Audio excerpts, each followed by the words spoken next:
देखो, सब तो पहली बात तो ये है कि जो ये पार्ट है ना, भी 3 काउंसलर ज्वाइन करें, ये पार्ट उसी का चल रहा है। 30 तारीख को जिस हिसाब से अनिल मसीह जो कि प्रिसाइडिंग ऑफिसर था, उसने वोटों के अंदर जाके धांधलीबाजी करके उसको इनकरेक्ट कर दिया या इनवैलिड कर दिया, तो उसका ये पार्ट था एक।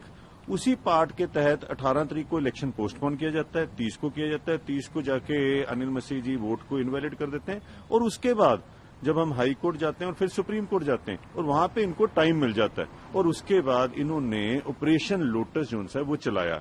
जो काउंसलर्स आज से 3 दिन पहले धरने पे इनके अगेंस्ट बैठे हुए थे, डेमोक्रेसी की लड़ाई लड़ रहे थे, और सुप्रीम कोर्ट ने कहा कि मर्डर हुआ डेमोक्रेसी का, उसी की लड़ाई वो लड़ रहे थे, उन लोगों को इन्होंने धमका के, डरा के या खरीद फरोख्त करके इन्होंने अपनी पार्टी के अंदर जोड़ा है। और यही देश के अंदर चल रहा है। देश के अंदर एक बैड पॉलिटिक्स है और एक गुड पॉलिटिक्स है। गुड पॉलिटिक्स वो है जो आम आदमी पार्टी करती है, जो ऐसे काम नहीं करती, और बैड पॉलिटिक्स वो है जो पूरे देश के अंदर जहां इनकी सरकार नहीं बनती, जहां इनका एक मेयर नहीं बनता, वहां पे भी ये गलत काम करके लोगों की खरीद फरोख्त करके लोगों को डरा के अपनी पार्टी में ज्वाइन करा। सुप्रीम कोर्ट में केस है, क्या उम्मीद है आपको? देखो, हमें सुप्रीम कोर्ट से पूरी उम्मीद है कि जिस हिसाब से 30 तारीख को उन्होंने कहा था अनिल मसीह के ऊपर भी पूरा कार्रवाई की जाएगी, और अनिल मसीह को आज वहां पे बुलाया भी गया, और उन्होंने कहा था अनिल मसीह ने गलत काम किया और कैमरे की तरफ देख देख के किया, जिस हिसाब से चीफ जस्टिस साहब ने बताया।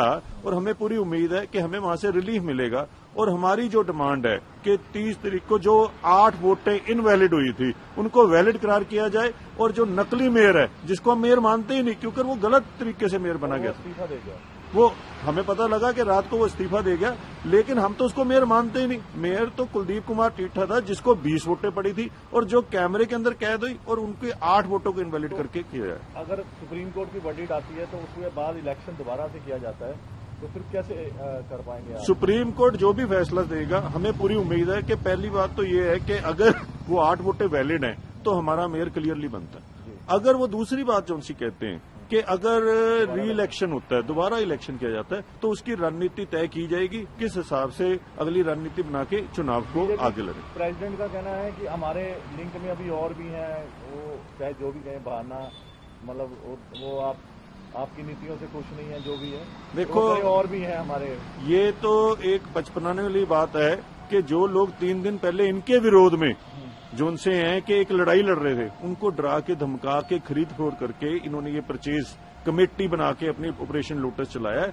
ऐसी कोई बात नहीं है। हम तो ये कहते हैं कि जिन लोगों को आम आदमी पार्टी के चुनाव निशान पे लड़े और जीते लोगों ने आम आदमी पार्टी को वोटें डाली थी, लेकिन अगर वो ऐसा गलत काम करते हैं जिसके अंदर चंडीगढ़ का नुकसान हुआ, चंडीगढ़ के लोगों का नुकसान हुआ, और इन्होंने अपना भी नुकसान किया, तो ऐसे लोग जो खरीद फरोख्त से या डर की राजनीति करते हैं, वो अगर छोड़ के भारतीय जनता पार्टी में चले गए, अब हमारे पास साफ लोग रह गए, और हम ईमानदारी की राजनीति करते हैं, बदलाव की राजनीति करते हैं। हमारे दिल्ली के नेशनल कन्वीनर, हमारे मुख्यमंत्री अरविंद केजरीवाल जी भी एक बात कहते हैं कि हमें साफ। मेयर साहब ने कल दोपहर को अपना इस्तीफा दे दिया था।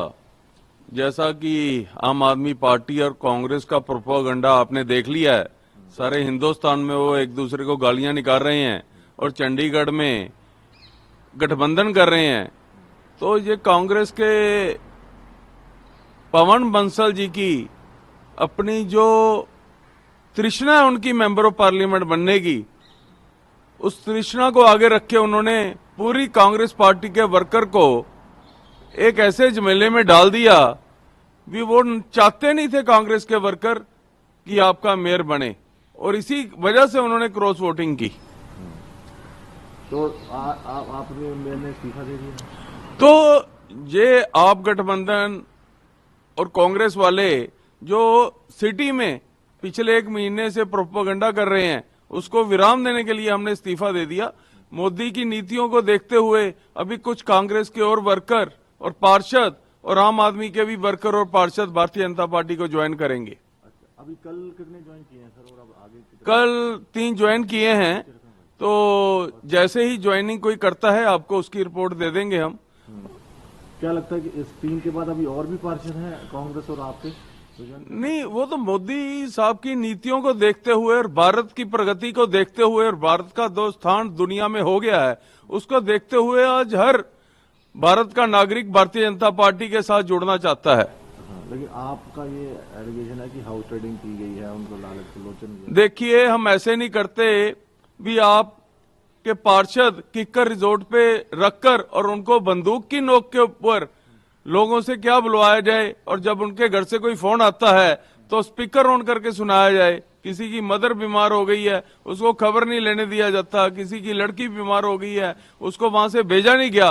तो ये सब चीजों को देखते हुए आपके पार्षद निश्चित तौर पे बहुत दुखी थे, और इस दुख की वजह से ही उन्होंने आपको छोड़ने का निर्णय किया। और कांग्रेस के भी कुछ हैं आपके? अभी जब भी कोई आएगा, कोई ज्वाइनिंग करेगा तो आपको सूचना दे दी जाएगी। लगता है कि आने वाले हैं समय में हो सकती है ज्वाइनिंग। देखो, जब भी कोई ज्वाइन करेगा आपको सूचना दे दी जाएगी।